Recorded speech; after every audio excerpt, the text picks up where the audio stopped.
பெரம்பலூர் அருகே அங்கன்வாடி மையத்தை ஆய்வு செய்த மாவட்ட ஆட்சியர் தனது குழந்தையையும் அங்கன்வாடியில் சேர்க்க விரும்புவதாக தெரிவித்தார்.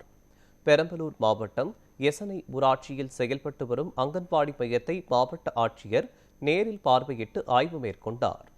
ஆய்வின் போது குழந்தைகளுக்கு வழங்கப்படும் உணவை தாமும் சுவைத்து அதன் தரத்தை உறுதி செய்தார். அங்கன்வாடி மையத்தின் செயல்பாடுகள் மற்றும் குழந்தைகளுக்கான பராமரிப்பு சேவைகளை பாராட்டிய மாவட்ட ஆட்சியர் தனது குழந்தையையும் அங்கன்வாடி மையத்தில் சேர்க்க வேண்டும் என்ற எண்ணம் ஏற்பட்டுள்ளதாக தெரிவித்தார்.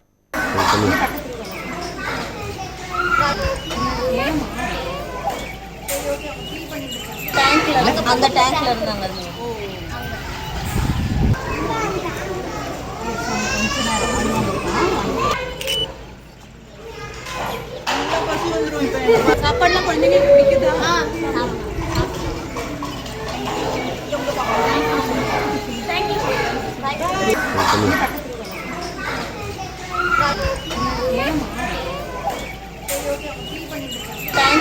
அந்த டேங்க்ல இருந்தாங்க.